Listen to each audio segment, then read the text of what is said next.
Huntsville, Alabama, I'm going to be at Levity Live February 20th through the 22nd for 5 shows, dansoder.com. Then California, Balboa Theater, February 28th. Then March 2nd, I'm going to be at the Palace of Fine Arts in San Francisco.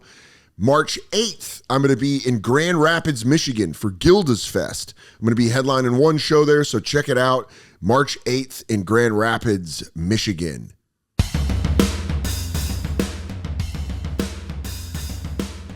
I was hoping the drones were something more, and Trump said he was going to say what it was, and they said we're still the jury's out on that. It's not even the drones that are. There's way more stuff happening here. You have to understand something about my good friend Sean Donnelly. He's all the way in on UFOs. I'm talking about UFOs. I'm talking about underwater submersibles. We can go in it. I see Sean. I know I can burn an hour talking about extraterrestrial life forms. Yes. Which you mean NHI? NHI, which now they're starting to confirm that there's been the newest whistleblower seems. They both seem legit to me. There's a guy named David Grush and a guy named Jake Barber. Jake Barber is the newest one, and he's has more credentials than even David Grush had, and even more because he's an eyeball witness. Did you say David Koresh? Well, yes, that's David Koresh. This ties into Waco. I'm like, way in. Janet Reno's NHI. You got to watch Sean Donnelly's episode of Soder. They go down a hole. By the end of it, I go, and it's all connected. It's all connected. I go, this is how that happened to Rogan. I was like watching you go, and I go, he was on the Roswell ship. Yeah, I'm on board. But no, I'm full in. Like I've gotten pretty down the rabbit hole. Say? So Grush came out about 2023.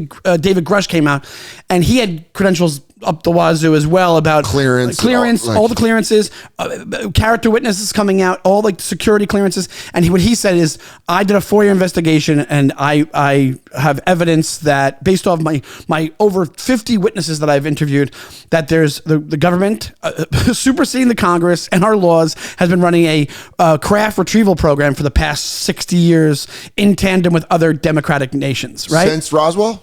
Yes. Oh, yes. So since Roswell, that's when it all started, and they think that it probably started.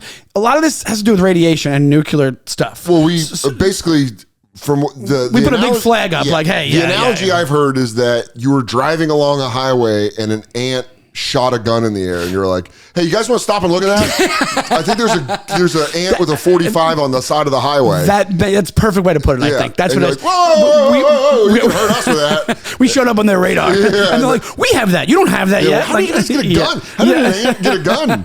And you go, Einstein, science, Einstein and Oppenheimer.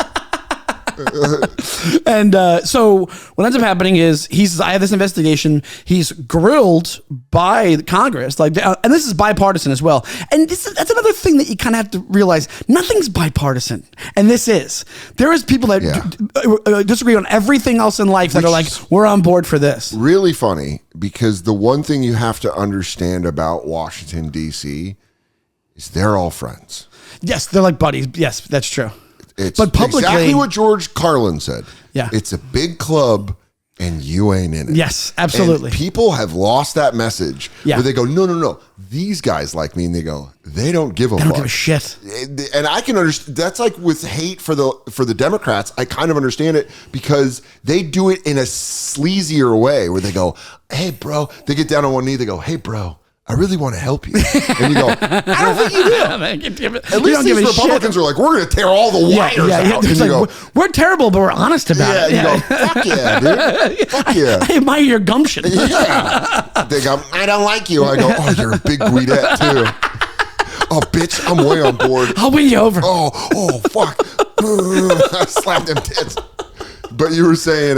anyway, so this Grush was kind of the big whistleblower. They didn't want to put him under oath. They said, we don't want you to be under oath. And he insisted to be under oath.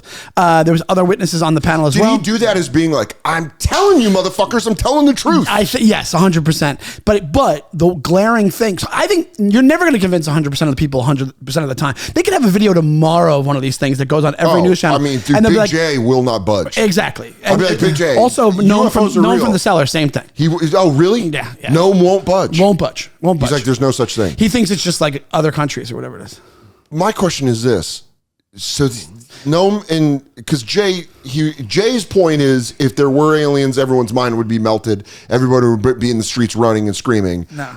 My question is, you just think humans are it? You just think we're the only thing? We're the only life form in the fucking vast universe? A lot of people's point. And then, so it gets even deeper than that. So the crash retrieval stuff gets even crazier because Grush is just like, hey, there's a program. And then the skeptics were like, which rightfully so, were like, yeah, but have you seen one of these things? Like firsthand. And he's like, no. He's like, all right, then we can discount you immediately. Sure. Even though he did a 4-year investigation, serious dude, been in the military for 20 years, was in Iraq, all this crazy stuff. They're like, nah, you're a wackadoo. Because everybody's used to like, hey, guys with tinfoil hats on and coming out and being like, yeah, ancient aliens guy. Yeah. The guy with the weird hair. Shout out ancient aliens. Because when all's said and done, and I record this right here, when all's said and done, there will be several things that were said on Ancient Aliens that were correct. That is true. And people will have to eat their crow on that. They won't. I know they won't because no one eats their crow anymore. But you will. But it's true. Ancient Aliens, there probably will be 4 or 5 things where you go, that was in an episode of Ancient Aliens. But they did. Just saying, it's a pothead that's watched all of them. I'll be a devil's advocate here, but they have muddied up the waters enough. That'll be proven as well. So it's going to be like a two-handed thing there with them. But anyway, so Grush was like, there is a program. I proved that. I talked to so many people about this that would know. Well, and the government, here's my point of why the government would never let that out. The government doesn't want to let the citizens know that they've been getting swindled too. That there's been a secret thing that they don't even know about. Exactly. Because then they go, well, what about checks and balances? So it isn't fucking. It's circumventing or it's superseding. Yeah, you're like, that. So really what I think the biggest believable thing to me is that it's so compartmentalized, the government side of this thing, that only certain people know certain pieces. I think there's probably 12 guys. There's a thing called the Majestic 12 that's like a document that talks about the people who know the whole entire picture of what goes on with these things. That's got to be wild. Imagine sitting next to that guy on a flight. His last day at work. He gets drunk. And he goes, can I tell you something? And he goes, this is all a simulation. And you go, fuck. I'm drinking again, Jameson. I come home, Katie's like, what is it? I go, put on your Hofstra sweatshirt. We gotta do it before I tell you what's really going on. The end of the world here. Yeah. But so I think it's so compartmentalized. Also, people's big question is, if this was really going on, there's no way, almost like how JFK was, like there's no way you could keep the secret. Sure. You could if you're putting it under the Nuclear Secrets Act, which is what all schematics for like nuclear bombs are put under, and nobody questions those because it's like nobody wants anybody to have a nuclear bomb. That's a great point. And because these things give off radiation, were in their rights to be like, it's under this act. So that's why it's exempt from FOIA. That's why it's exempt from any kind of like citizen trying to find out the information. That makes complete sense. Same here. I think that it makes a lot of sense. You're like, we put it in a place where where all our national secrets are. So of course you're not going to learn that because then you'd be learning about where our nukes are and who has nukes and who's capable of making them. And this stuff like is kind of similar to it. I always think that's really interesting when they do that kind of stuff. Like the last podcast on the left did a phenomenal series about the JFK assassination. They did like a 5-episode arc, so it's like over 6 hours of them talking about it. And what they do is they go through every single conspiracy theory behind the Kennedy assassination, and then they do an episode where they each pick which one they think is real.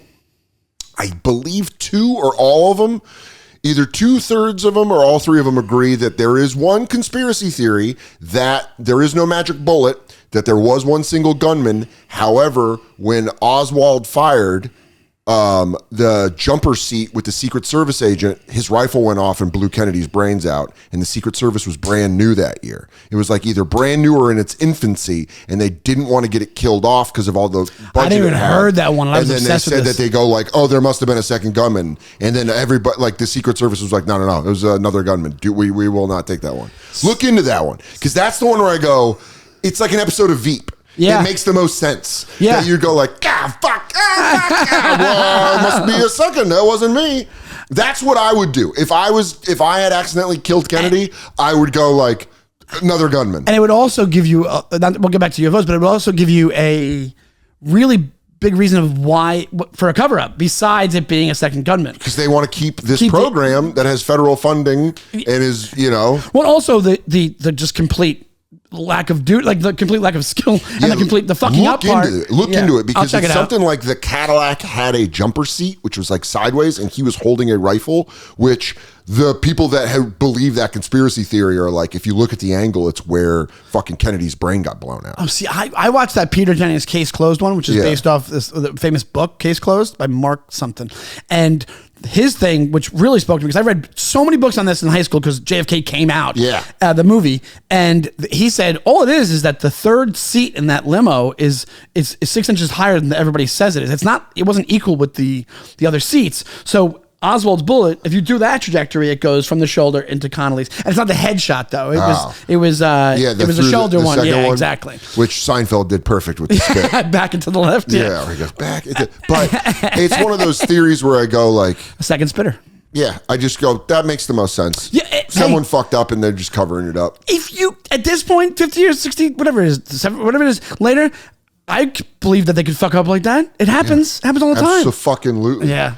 I mean, you ever hear the nuke one about how there was a plane carrying nukes over like North Carolina, and there was like 4 safety switches so they wouldn't go loose or wouldn't be deployed if something went wrong, and something went wrong, and 3 of them, the safety switches busted, and only 1 safety switch saved a nuke from exploding in like the 60s, I think, like peak Cold War situation. You go right down to like Raleigh, and it's like a guy fighting his wife. He's like, I wish the whole world would blow up right now. And they go, they're like, it's just like a bomb. Like, he's like, kill me, Khrushchev. I mean, come on. What are the Russians going to blow us up? It's like, it's like Dr. Strangelove. Yeah, this guy writing it. But the second guy with the aliens, he had contact. So this is Jake Barber. This is the newest whistleblower. So our new hunk. Our new hunk. Our new Tiger Beat. Dude, if that was Tiger Beat, all these whistleblowers. Oh, dude, you're not subscribed to Whistleblower magazine? Just these hunks. Just these guys, they go, I know what really happened at Roswell. Top 10 secret areas of the CIA. Oh, who's this new whistleblower dating? What's his perfect date? It's just these bald military dudes with like hearts around them. With all these different flags on their pins. What are you looking for in an alien girlfriend?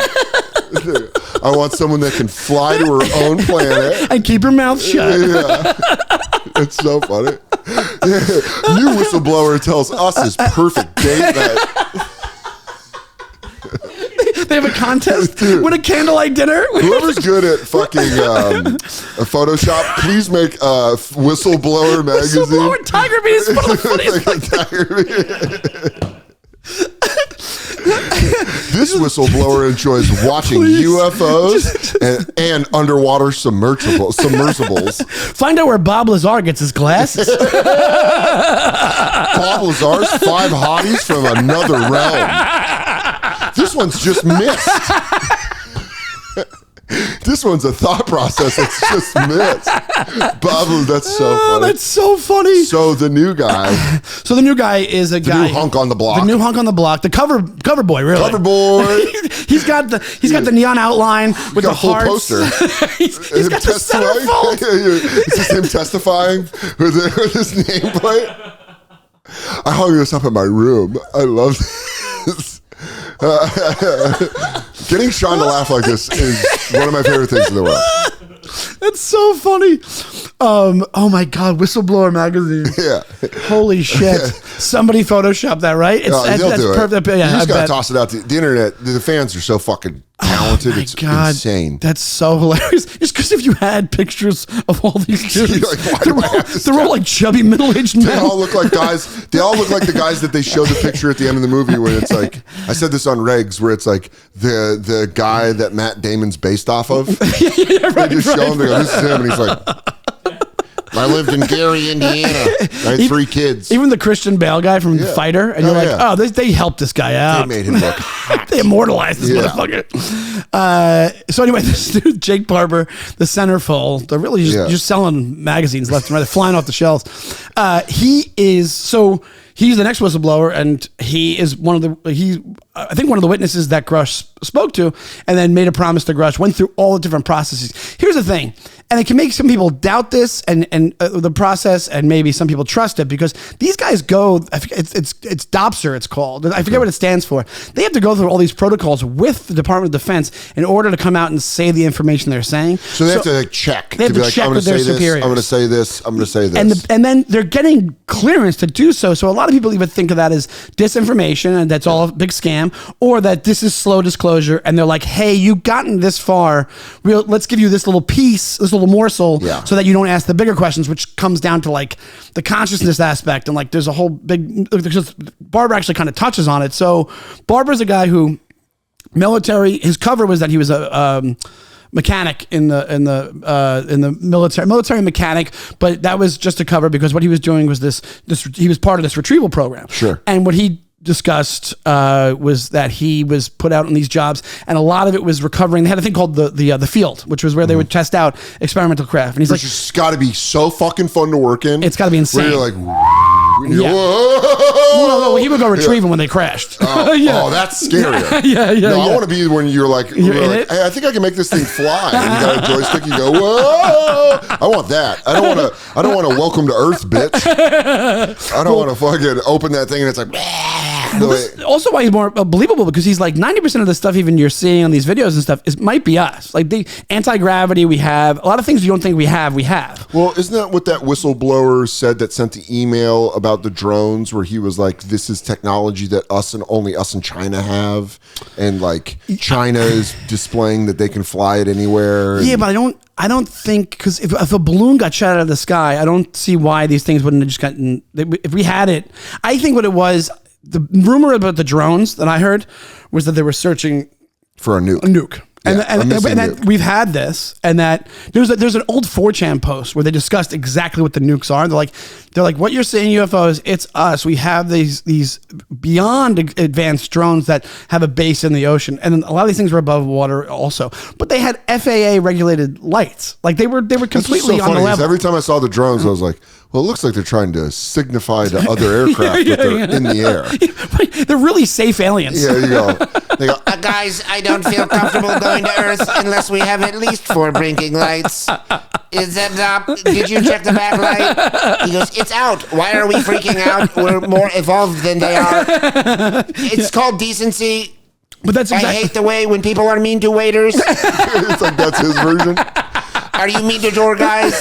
You're kind of a dick. Put the red light on the back. They have their own podcast right now. Oh, dude, I would love alien podcasts. That'd be fun. It's like Rick and Morty when they did the cable, the alien cable. They flip the channels. Yeah, it was fantastic. It's so good. Yeah, there would be alien podcasts. There's got to be. My favorite it's just telepathic. My favorite was Colin's joke where he was like, "What if they are using us for entertainment and they're kind of lame, and they come down here and they're like, awesome sauce." He goes, "Yeah, we don't say that." It's one of my favorite Colin jokes of all time.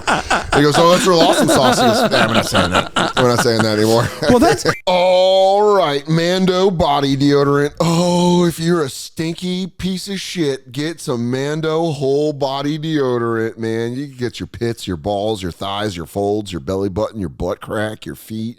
Dude, get absolutely nuts. I'm talking about Mando full body deodorant. Plus, they got a variety of fresh scents like bourbon leather, Cloverwoods, Mount Fuji, Pro Sport, clinically proven to control odor better than a shower with soap alone. 12 hours after a shower, the average men's Grundle odor level was a 5 out of 10. But with Mando, the average Grundle odor level is a 0 out of 10. That is an untraceable Grundle. Want to try America's #1 whole body deodorant formula right now? Well, you can find them in Walmart, Target, and other retails across the country. But for the best deals, go to shopmando.com. Mando's starter pack is perfect for new customers. It comes with a solid stick deodorant, cream tube deodorant, and 2 free products of your choice, like mini body wash and deodorant wipes, and free shipping. And as a special offer for our listeners, new customers get $5 off a starter pack with our exclusive code that equates to over 40% off your starter pack if you use the code Soder at shopmando.com. That's shopmando.com. Please support our show and tell them we sent you. Smell fresher, stay drier, and boost your confidence from head to toe with Mando. That's one of the theories is like that it's genetic manipulation and that where it's like the ant farm theory is that's why you see these things. So I wouldn't be surprised at all if they were like, hey, we took some alien DNA and mixed it with a monkey because we were bored. Bored as fuck. Or it was like an outpost where they're like, I don't know, go to Earth. Yeah, mess with them. Like, mess with them for a little bit. And they're like, guys, you might want to see this. Look what we did. They learned how to make a gun. And you go, yeah, fuck. Yeah, fuck. Yeah, fuck. I'm gonna get in so much trouble. Oh my God, I'm in so much trouble. I didn't know monkeys were that vicious. We're gonna get some alien in so much trouble with his parents. Yeah. He's like, I was just fucking around. I created nuclear war. Well, because the story that I'm fascinated by was Jimmy Carter witnessed with 8 friends witnessed a UFO when he was younger. Yeah, when he was younger, mass sighting. Mass sighting, and then in 1976 when he won, he said, right in. I'm going to learn everything there is. And there's the story that he was debriefed, and he was so sad because the rumor is they revealed to him that all religion was made by the aliens in order to control us as some sort of ethical code. But that immediately my brain goes wrong, because all wars have been created by some sort of religion. Like religious beliefs have been the cause of so much bloodshed and violence. It's a really good point. That there, to me, does not seem. That's the part of the alien getting in trouble where he's like, I created Judaism and Islam. I really fucked up. I fucked up. I thought Christianity would be the answer, and I fucked up again. I just want to give him random holidays. Yeah, I don't know. I wanted to give him a day off. Everyone deserves a day off. but now you can't beat a 3-day weekend. Why is that bus going? Oh God, it blew up. Oh God. What have I done? I'm gonna get so grounded. They said third. He was like, what is it? You're lucky 3, like the last one. He goes, oh, I thought the third religion I invented was going to be the lucky one. Oh, Jesus Christ. Oh, those buildings. Oh, Jesus Christ, I made him. That's like, the rumor that Jesus was an alien. That's why he did all the miracles. Like he's like a hybrid. And he I never heard that. Yeah, that's some ancient alien shit. I love how you called it a rumor. You were like, I heard from Moses. Page 6 style.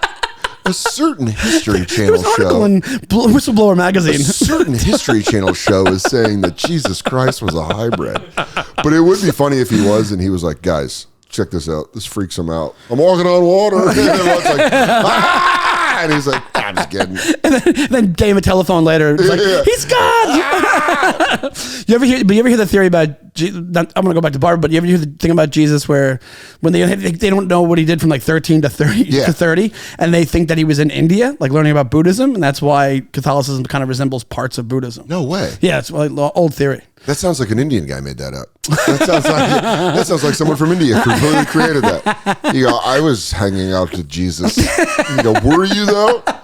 Guy was a wild child. About 16, 17 years old. 14 to 33. Guy was fucking nuts.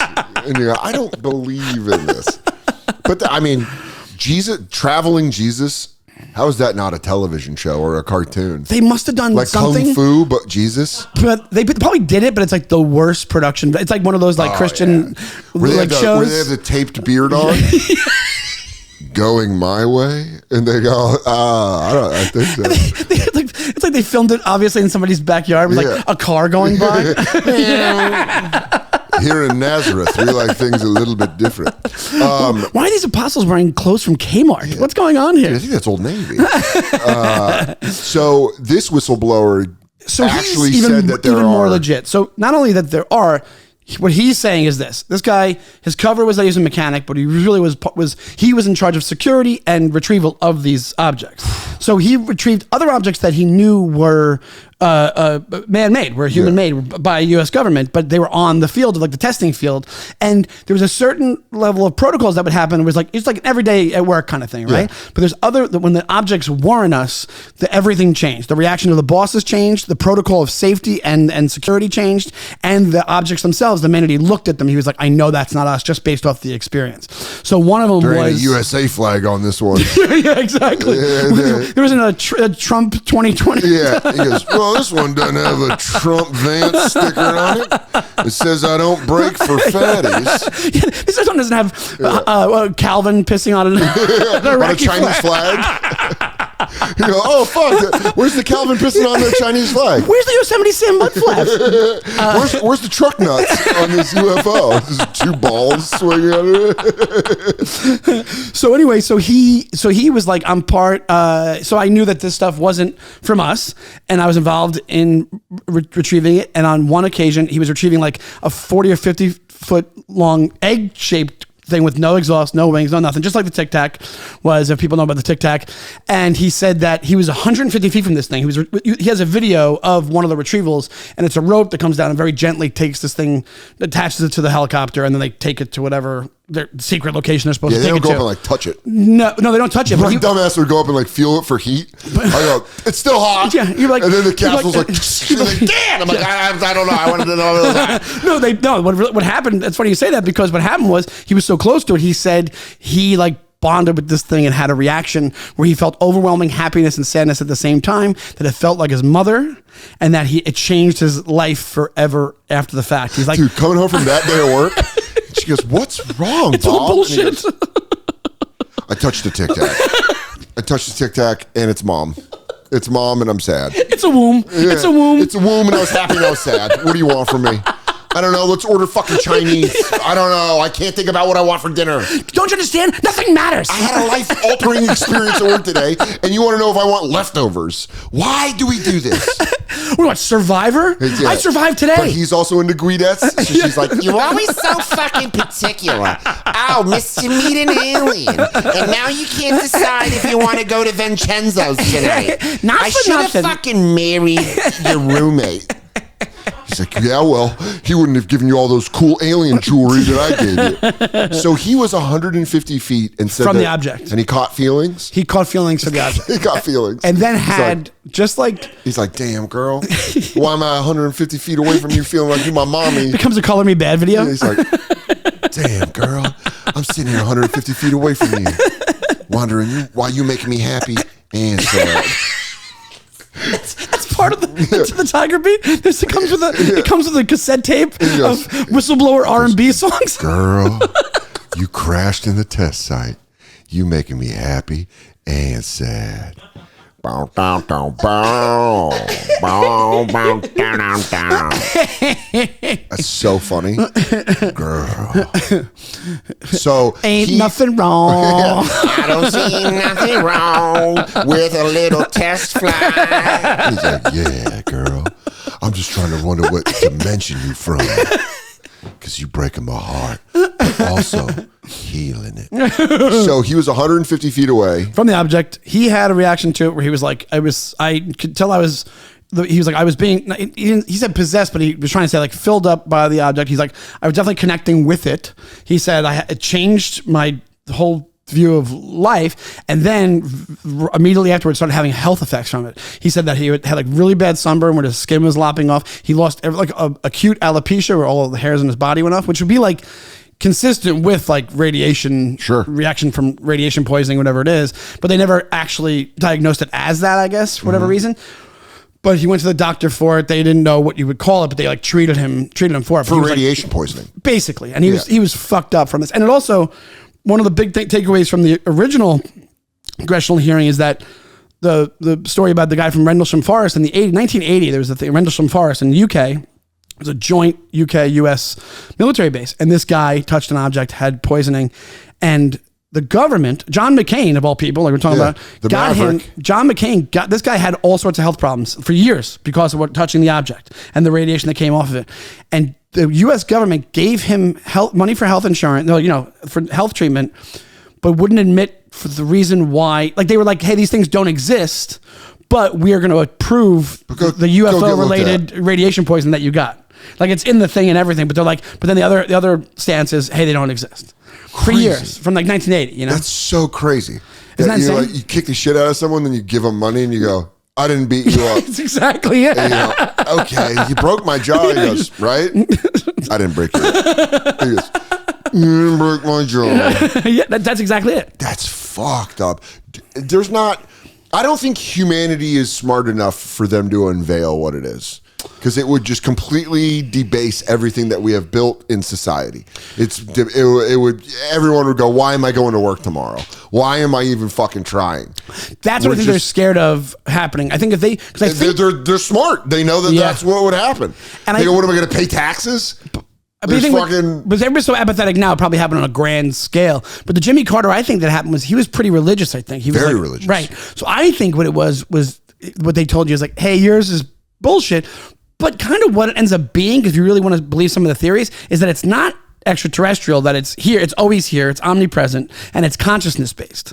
So a lot of people who see these things see them multiple times in their lives. Some people don't. So it's like the whole idea that consciousness it goes beyond just to the person. Which makes the most sense. It makes the most sense in the world. Why the fuck do we have dreams? Exactly right. And why do sometimes dreams affect what happens? People have lucid dreams. Why is that? You know? Yeah, there's a bunch of to try to understand. We're too stupid to understand. Absolutely. I'm first in line on that. And that's the best place to be. If you take anything from this episode is submit to your stupidity.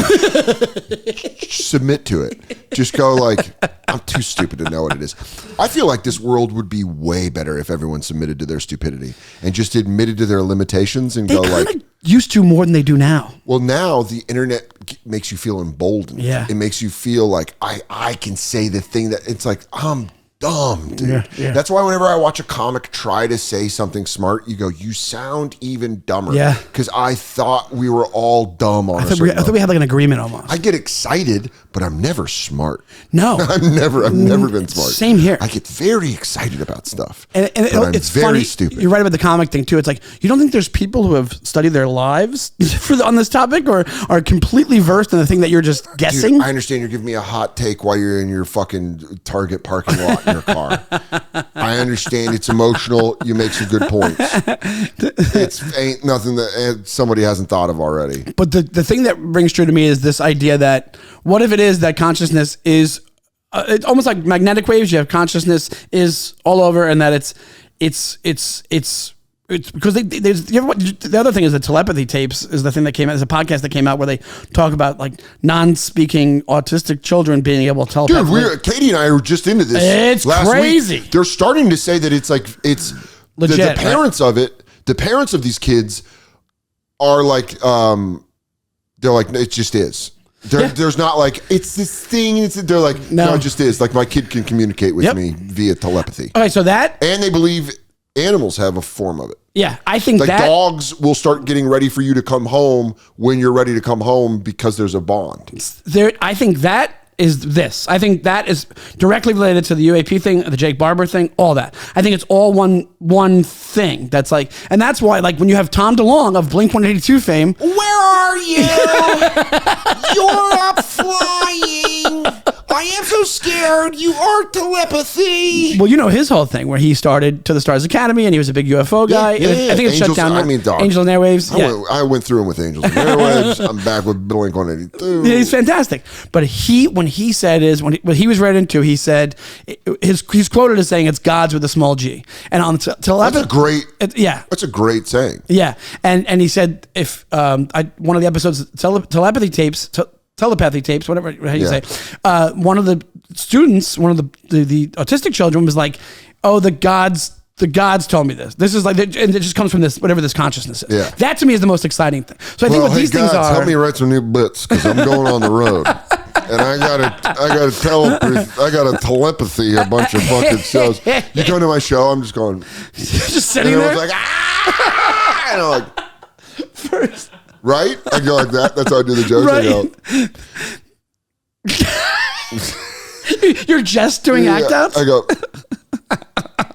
And they go, oh, you got her. Bitches be shopping. That's all I'm saying.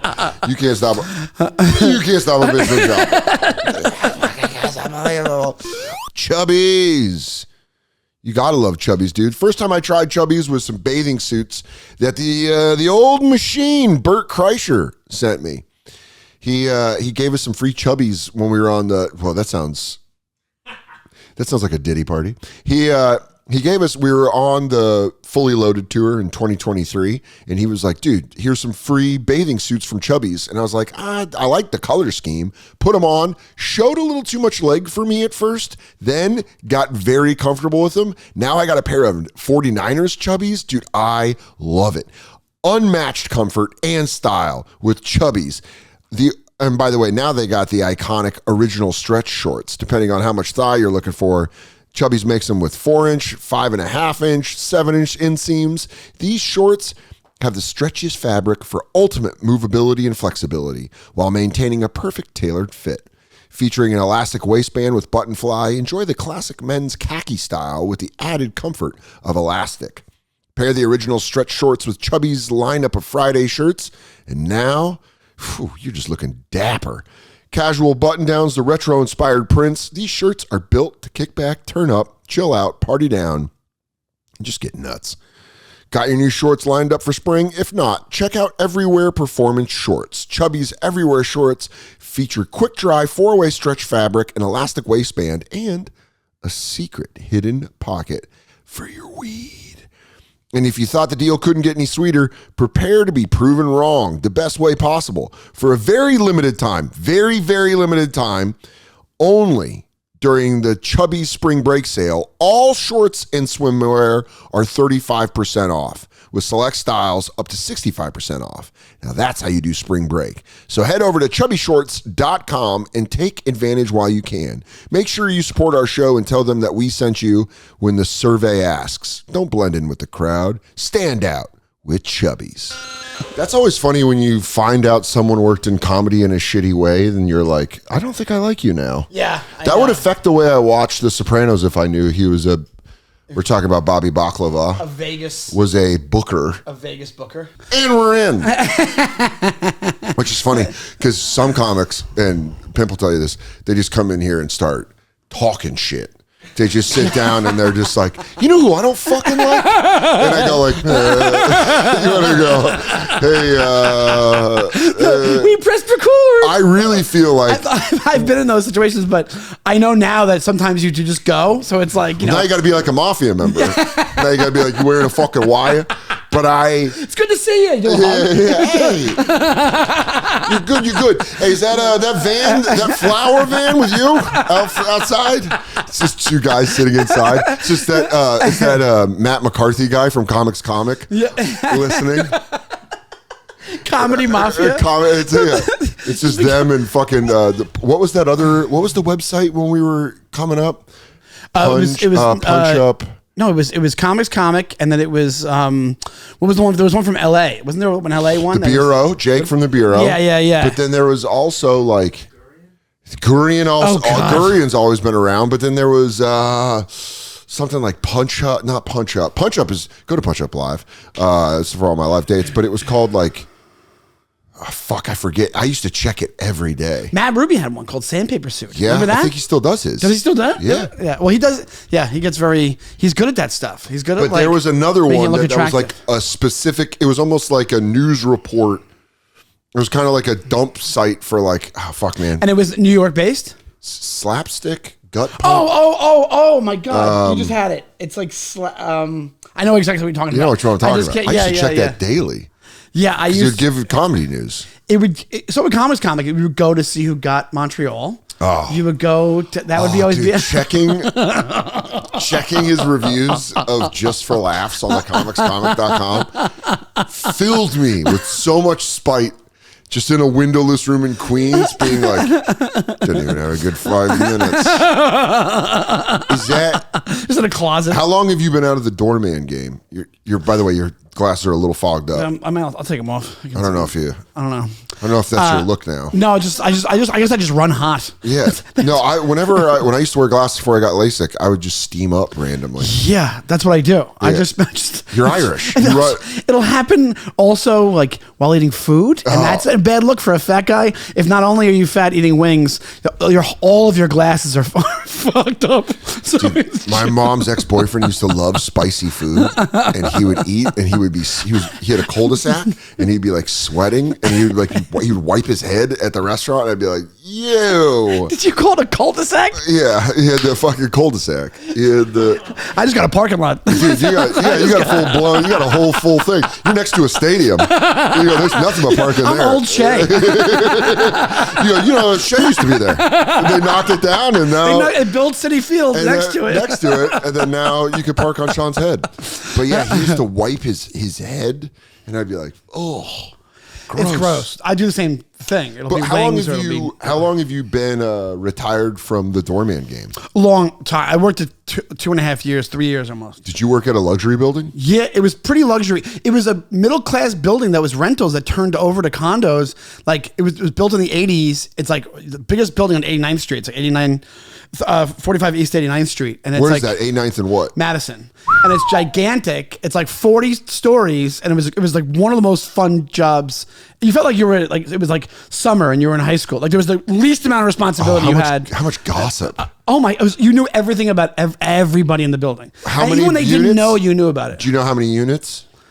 I don't know total, but I would say they're pretty large apartments. So I'd say about 6 or 7 per floor. Yeah. And there's a sizable building. So it's like, dude, it's the biggest building in the neighborhood that they didn't let any others get that big. So it would just create a wind tunnel in the front of the building. So we'd be there on like a windy night or like a semi-windy night, and old people would just go out and just eat it, like just gone, just up 4 feet in the air. Just watch out, Mr. Finkelstein.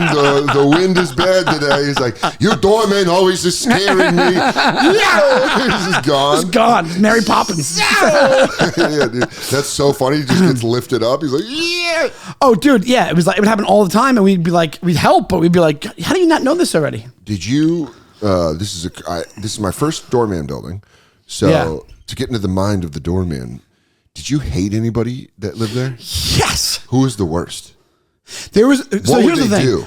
I would say 90% of the people were cool, right? And 90% of the people just moved there because they liked the building. 10% of the people lived there because they wanted to boss around doormen. And there was one guy. I do a joke. I've been doing a joke about this for years because I don't write enough. And I got fired from the job. I got fired from being a doorman, and technically it's for leaving the door open. That's part of the joke. That really, yeah, but it really I did know what happen. joke you're talking about. That was real? That's real.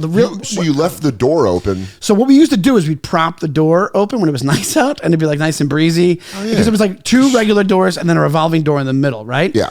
And it was so stupid. So you didn't have to, they walked over to the regular door, you had to open that, but we try to encourage people to go to the revolving door, and then you would just go like this, like flip it with your hand, but you weren't doing anything. You were just like standing next to a revolving door, right? So when it was summertime and it was nice or like full. You start speeding it up. Yeah, it was like the Price is Right You wheel. go, I might trap you in there. They're like, "I just want to go upstairs. Just please let me go upstairs." And Sean goes, "Nah, you're trapped. You're trapped. Like a rat." And like, there's an old lady fucking slamming on the glass. I'm like, "You're in my world now." You gave me the power. Never give people the power. You and all your rich friends are right. You never give people the power. And they're like, "Ah!" That's our Les Miserables. That's your revolution. People caught in the fucking door. He had 4 of them. Only 4 of them stuck. It's worked. But so what really happened was the guy. So I just came back from my dinner break. The doors were propped open. Some dude comes down. There's a party in the building going on. It was like a calm night. Some dude and 2 other guys that come down there laughing. I thought they were drunk. The guy comes over. He goes, "Out of curiosity, why is the AC on and the doors are open?" And I go, "I don't know. I just got back from dinner. It's the breeze." And I just made up whatever. And he goes, and he freaks out. And it turned out it was the guy who like ran the company that owned the building. So he called my boss's boss and got me fired from the doorman job. So that's why I do the joke, because I technically did get fired for having a door stay open.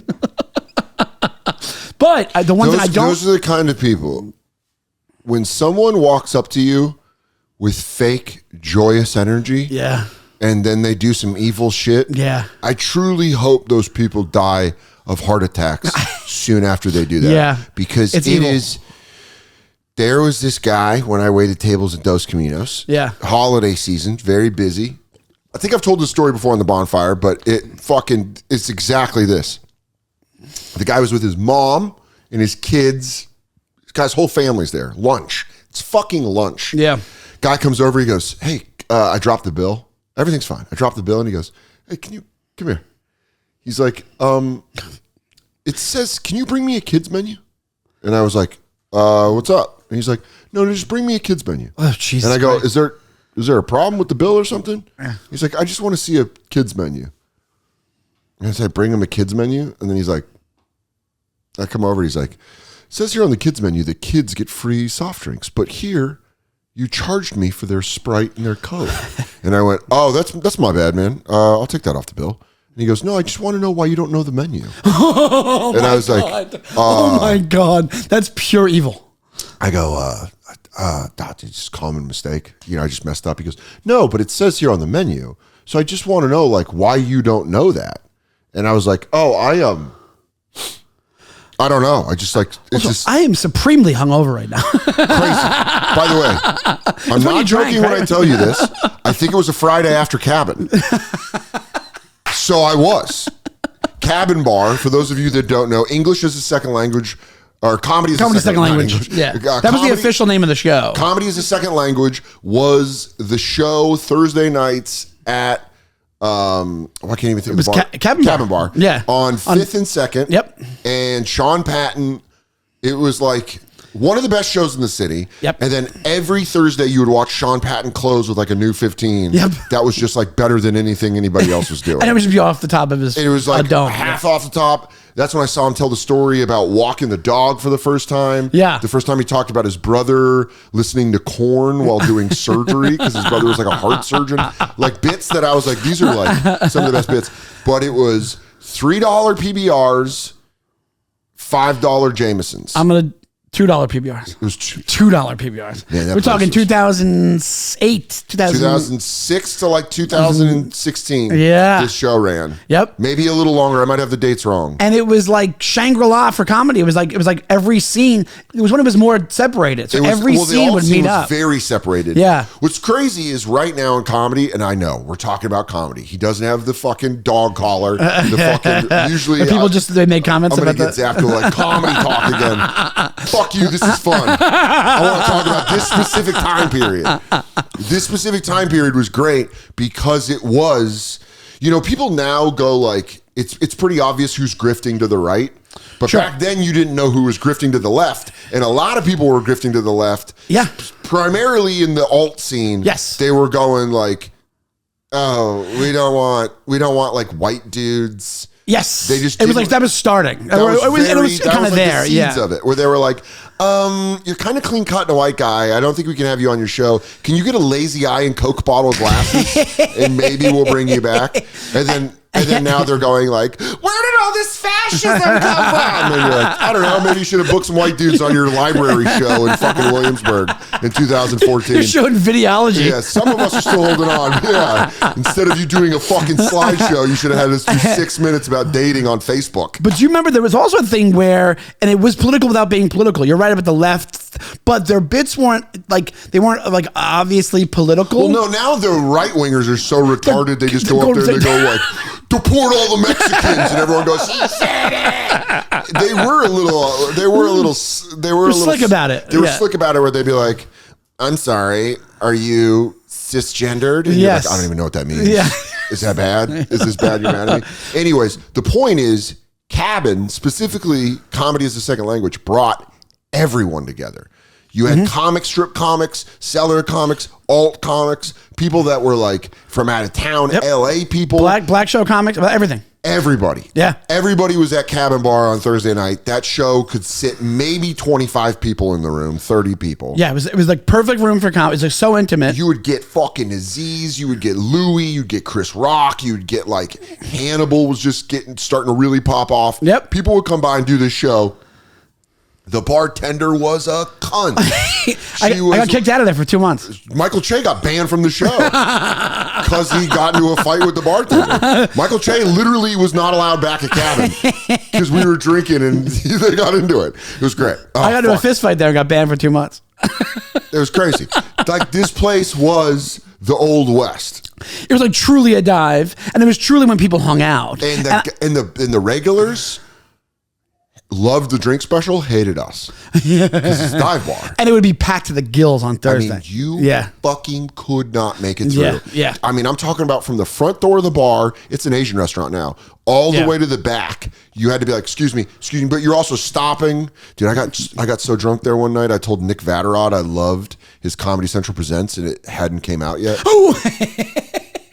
That was the last time I really tried Hollywooding. I think that was my honest last attempt. If everyone goes like, why isn't Soder's career farther along? That was when I realized I could not Hollywood. That was 15 years ago. That was 15 years ago. I went, I love this. I was hammered. I go, I love this special. He's like, it's not out yet. And I go, oh yeah, well, it's going to be great. Should be like, I got a sneak peek. They give me a sneak peek. I edited it. I edited it. So you did the joke about Indiana Jones. I edited it. But you would just get blackout drunk. I would get beyond fucked up Rebecca at that place. Trent, the saintly owner of Creek in the Cave, of both Creek in the Cave Queens and in Austin. Yes. She started taking over booking after a while. Yes. And then Rebecca, I remember this moment specifically. She was like, hey, anniversary show, I have you going on at like 1:50 in the morning.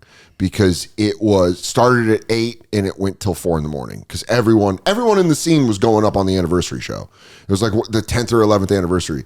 And I go, and it was true. I was like, can I go early? I have to set up cafe at 10 in the morning. And she was like, all right, I'll put you on at like 10:45. And I was like, sick. I did my spot. And then I drank there till 4 in the morning. And she was like, what are you still doing here? And I was like, I'll tell you what, someone's going to be a bad waiter tomorrow. And I woke up the next day, but I would go into work hungover, like crazy hungover. You know what it was? The dog got me so hardcore when I first walked in. It was magical. And all my responsibilities went out my head. How great of a dog is she? A fantastic dog. She's a great dog. I love her very much. I'm so jealous. Yeah, I know. You really want a dog. I'm a big dog guy. Yeah, and she's great. I was mad at her last night, and I'll tell you why. I went to Big J's Super Bowl party. Okay. He must have been losing his mind. Oh, it was great. Him, Vecchione. I'm happy for all my friends from Philly. It was a good win, and fuck the Chiefs forever. Yes. But he had a giant bowl of candy. You know, he had a great spread, but it was like in the middle. It was like little chocolate footballs and Snickers and shit. Yeah. So they had sandwiches. Jay drove down to Philly and got a bunch of hoagies, cheesesteaks, and broccoli rabe, like all these awesome. Oh my God. Like, dude, crazy. That's nuts. And then he went down to Philly and drove back up. So he had like actual Philly cheesesteaks for the Super Bowl. Where'd he get them from? Do you know, remember? A place that he knows. Okay. It's not Gino's. Right, right. It's not that. It's like not even Jim's. It's like something else. Yeah, you ask. Jim's on South Street. It's good. Fucking rules. It's great. Yeah, And if like out of all those, Jim's is my favorite. Yeah. Which I know people are like, you're not even getting a cheesesteak, you're getting a hoagie. I got it. Yeah. Whatever Jay had, still good. Whatever Jay had was fucking phenomenal. So he gave us 3 sandwiches to go.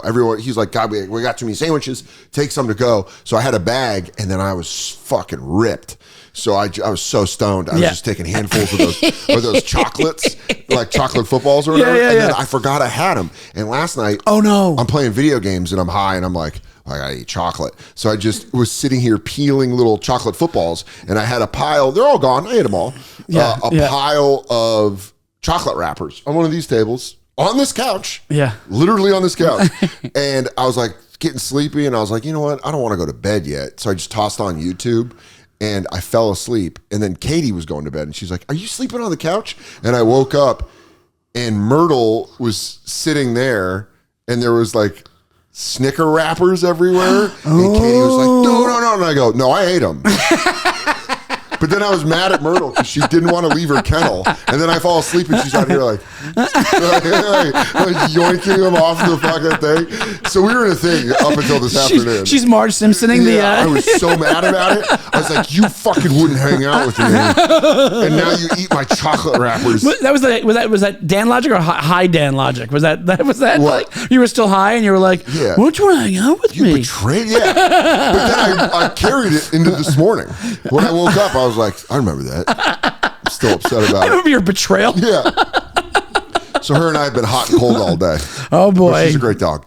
Dogs are the best thing in the world. But Cabin Bar was just like an unbelievable slice of New York City comedy when it happened. And real quick, I think that I don't think it, two things. One is I don't think it happens anymore. I don't think it's just because I'm older. I think it just doesn't really happen as much. Maybe at certain clubs and certain. Probably Austin might be the only scene that has hang. They have a hang. Well, they're all like, it's small enough that they can hang. Oh, LA yeah. is all spread out, and here it's all fractured now. It's like either New York Comedy Club or the Cellar or the Stand. You're like going to different places. It's kind of a bummer. But that holiday party that I was waiting on, I absolutely was cabin hungover. So when that guy was like, let me see your menus. And so what I did was I went back and I had my manager take off all the desserts, all the soft drinks. I overdid it. Good for you. And then I went and I was like, I felt so bad about that. I took it out of my own money and I took it. Good for you. No, I really laid it on and I was like, oh, I'm so sorry. I can't believe I messed up that bad. I'm really, really sorry. I'm so sorry. To that, like, he got that I was being facetious. Being a dick? Like, he got, like, I was like, no, you don't understand. I am so sorry. That's the best thing to do in that situation. I don't know how I could have made that mistake. And he was like, everybody getting it or just he was getting it? It was like his wife looked at me at one point like, come on, dude. Yeah. But, well, fuck your husband. He's an asshole. That wasn't the end. Oh, shit, okay. So we were like the restaurant's gone now, but there used to be, when you'd walk in, there was a bar and you had to walk past the bar to get to like the upstairs seating, not the downstairs seating. And so I would always chill at the bar talking to my friend, either Dan or Carlos, whoever was bartending. Yeah. That's what you do when you wait tables. You fucking watch ESPN and talk shit. Yeah. So we're just like chilling there. He's paid his bill. I'm just hanging out. This motherfucker walks up to me as his family's leaving, and he goes, hey, I was down in Philadelphia at a diner, and I ordered a cup of soup, and my friend ordered a bowl of soup. And I said, real quick, can you bring me an empty bowl? Bring a bowl like his, but bring it empty. And I took my cup of soup, and I poured it into the bowl, same size. And he was telling me this, like he thought I was going to be like, wow, mind blowing. You're the man. I suck your dick. You're the fucking man. You're beating the system. I go, oh, so you're just like a dick. Is that what you said to him? Yeah, like I said it quietly, but to the point that my manager Christy was like, you need to go downstairs. Like go downstairs, because she thought I'd say shit sometimes that my managers bailed my ass out. Because they would be like, because no one wanted to work lunches, and all I did was work lunches. The person, you're not wrong about the evil thing that you said. The person that exerts the littlest amount of power in the world, that treats wait staff like shit, might be It's beyond evil. It's what I don't know what's going on in your life, but you almost don't care. You know, you're like, something's going on with that guy. With other stuff, hey, somebody blows up on the subway. I hate somebody, when, like, there's a thing of like, I understand wanting to expose corruption when it's like senators or congressmen or CEOs or fucking lawyers or cops or people with actual power. But when you're exposing, like my example is what free I'm talking soft drinks. It's like when you're mean to flight attendants, you're like, they carry no power. So why are you? And I remember I was flying from Denver to New York, Frontier Airlines. Oof. Which I used to love. Yeah. I did Sun Country once, and it was terrible. Yeah. But the lady, this like Long Island, like crazy Long Island lady, she was like, oh my God, I've got my daughter's purse. I've got to get my daughter her purse. and the lady goes, Miss, you are not allowed to leave the airplane. You've boarded the airplane. As we're boarding, I can't. And she goes, okay, well, give her the purse for me. And she goes, I can't do that. Oh, she had her daughter's boarding pass. Oh. And she goes, I have my daughter's boarding pass. And she goes, okay, well, your daughter just needs to, she's like on the phone with her. And she's like, your daughter just needs to go to the gate. And if she has an ID, they can just print one out. Absolutely. Easy fix. Easy fix.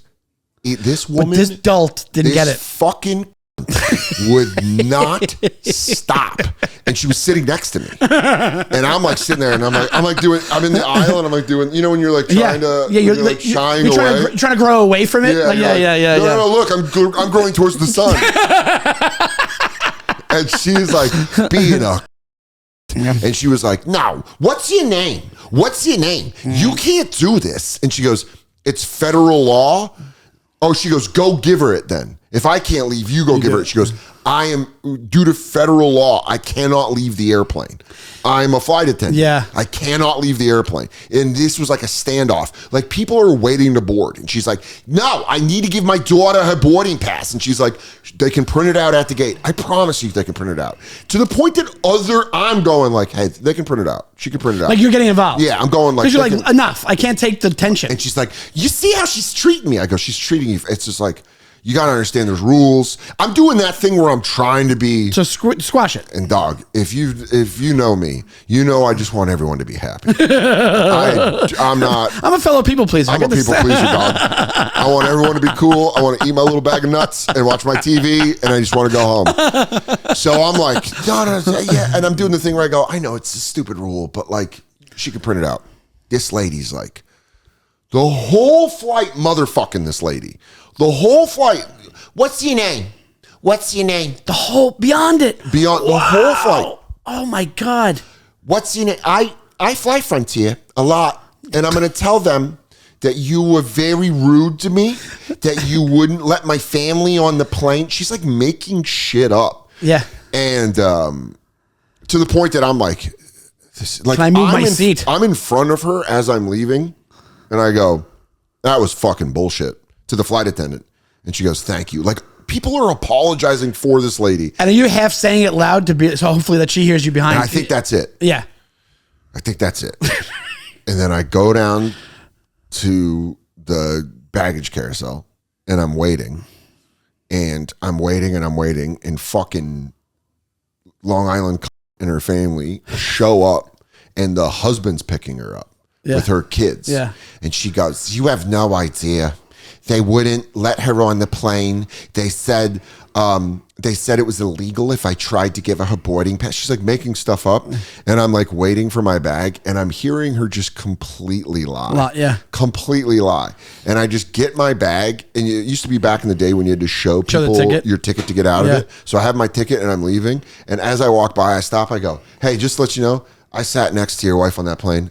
None of that happened like that. None of that happened like that. I go, she's a monster. And as I'm doing, it's like the closest I've ever came to smoking a cigarette and flicking it behind me, because the guy goes, excuse me? Excuse me? And she goes, excuse me? And it's just a bunch of excuse me's. And I had my ticket ready. I got out of there, and I got through the gate, went right to the cab stand, and was like, I'm not even looking back. I'm not engaging. Fantastic. But I had to say something. Fantastic. I was like, she was a monster. And in his face, I think he knew. Because he looked at me. He didn't react like, yo, what the fuck you talking about my wife? He was like, I watched him long enough that he went like, yeah, that is something this bitch would do. Like, you saw in his head, he's like, she's a yappy bitch. Yeah. But then they started firing. But he's Long Island, so he has to go. You're in his head. He's going. It's like you can see the wheels turning. Yes, he goes. 100%. You're right, but fuck, she's right. Excuse me. Yeah. Well, then she was the one that started it, and then he followed. But what are you gonna fight me in front of your kids? Long Island. Yeah. But then Long Island is honestly, I had a winter coat on with my height. You don't know I'm a Ganglesaurus Rex. Yeah, but with the coat on, I might be able to. I might be a big boy. Also, the booming voice, has people a little more afraid. Yes, and you know, I'm from Long Island. If people don't know, and it's everything. Like, I have a complicated relationship with it because it's everything that Seinfeld says from comedians. That's the scene where he goes, you're looking at an audience of everything you were afraid to become. Everything you're afraid to become, and you you're part of it at the same time. Yes. Yeah. That's exactly right. I mean, that's how I feel with parts of Aurora. When I go back to Aurora, Colorado, and you see a guy being like, yeah, what's up? He's in like Jankos, and he's like, what's up, dog? This is my fucking pig. He's like, I'm done working at the cricket store, dude. I'm fucking doing whippets. And I'm just like, fuck this shit, bro. Oh, Trump's the fucking man. I got my Trump coin. And you're like, you are so poor, you're trading crypto. And they're like, just ripping vapes. Like, I got my Trump beef. I have my Trump hamburger. I got fucking fired from Little Caesars because they're fucking woke. You're like, you're not even using that correctly. They're like, yeah, fucking woke mind virus got fucking Little Caesars. Said I was fucking stealing out the cash register. So I guess I'm fucking whatever, man. Elon's gonna fucking fix all this shit, bro. and you're like, you are really dumb. I know I'm also a part of that. I know that's part of me. Oh, because I would absolutely love to rip resin with that guy. I weirdly get it. And I'm like, this is why I left, and I didn't go too far, but I left. And then after shows, I'll go back and do governors. I'm like, I have a crush on 15 women in this. Any Guidettes. Like, I don't know why. Shit. I'm just an older, mean Guidette. You got trashy Italian. If you got heavy cans, if you're a trashy Italian with giant tits, you'll be up. By the way, I'm engaged to the love of my life. I want to spend the rest of my life with her. Yeah. I'm still attracted to other women. Of course. And I would say heavy-chested, mean Guidettes. It's like, I don't know why. It's fantastic. They're like, what the fuck are you looking at? And you're like, you giant tan tits. Why are you so mean? Why are you so mean, bitch? Dude, you've never met a more entitled group of people who half the population lives down the block from the center of the universe and has never gone. You know what I'm saying? Like, you have people that live on Long Island that have never gone to Manhattan. And they live an hour from it. It's like insane. I was at McGuire's once. It was actually, I do those clubs and they're fun, but the people, I'm like, I do well there because I'm like, I know what you are. Oh, I know I'm part of you. The best one is I used to bring Veter to open for me at McGuire's on Islip. Just to punish him? Because you know they're going to, no, Veter's amazing, but it's Long Island. He's also from Long Island. Oh, that's right. I forgot about that. And you motherfuckers, I used to, by the way, at McGuire's, it was Tim Dillon and Gary Veter were the two guys I would bring with me to open for me, because the only way to beat Long Island is to use Long Island. And so, like, I swear to God, I would bring like someone else from the city and they would just talk during their set. But Veter, his jokes are phenomenal. For some reason, it gets him, right? And they listen. But what I'm trying to say is low energy. That's what I'm not saying. Yeah. He is a brilliant joke writer. He's fantastic, but he's low energy. Like this. Wait, hold on. What does he say? And then they're like, that's funny. Dude, I remember bombing at McGuire's and ladies leaving. This is when I didn't have like in the audience. I was doing like, you know what, dude, and Opie and Anthony. Okay. But like the audience would leave and it'd be like these Long Island ladies and they'd be like, do you know Michael Scatatora? He's my friend's son and he does Caroline sometimes. And you go, I don't know him. And she goes, look for him. I'm friends with his mother. And I'm like, none of you mean anything. Dude, I was there at McGuire's once. I'm cooking. I can kill there. It really can do well there. Not everywhere, but there I can. Yeah. And I'm killing. This sums up Long Island. I'm murdering, and then I'm super confident for that fact. And then this lady's just having a full conversation with her friend, and I go, hey, and I'm like, I have total carte blanche to do whatever I want. So I go, hey, I'm killing here. I go, I'm killing. She goes, you're doing great. Keep going. And goes back to talking to her friend. That sums up the entitlement. Like Long Island, they will have, and I'm just telling this for the other comedians that might be watching this YouTube, that this podcast or listening to it, and you've never been to the East Coast. They will have full-on fucking conversations and not think it's rude. No.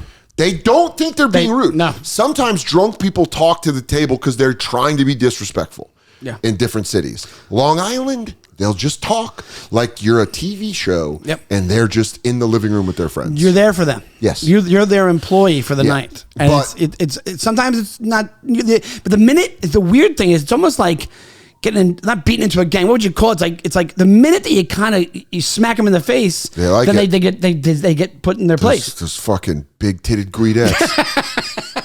They're like, what's wrong with you? What's fucking wrong with you? A Danielle or a Michelle. Oh my god! Oh my god! Oh my god! Well, you can't beat it. Yeah, that's the role play me and Katie do.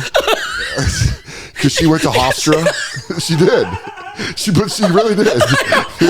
She went to Hofstra. She wears her old Hofstra. She wears her Hofstra sweatshirt. She goes, gets a wig. What are you doing, queer? And I go, oh fuck, I'm gonna come in my pants. She's like, what are you doing, you fucking loser? I'm like, is that what I am? Am I a... Say so talk it. Say so talk it. Oh my God. We're going out to Ronkonkoma. And I go, I'm gonna fucking come. What, you never been to Ronkonkoma on the weekend? You're like, I'm fucking losing it. I sucked a guy off on the LIRR. I'm like, oh fuck, I'm coming. Yeah. Well, I think we found our role play for the next 5 years. Till that fucking fuel tank wears out. This'll work. Let's do. I would tell you. Let's do every county. It really is like Guidettes from Long Island like that, and hot brunettes from Texas. Yeah. I'm just telling you the two that for some reason, LA girls never have done it for me. No. Florida girls scare me. They're like fucking dangerous creatures.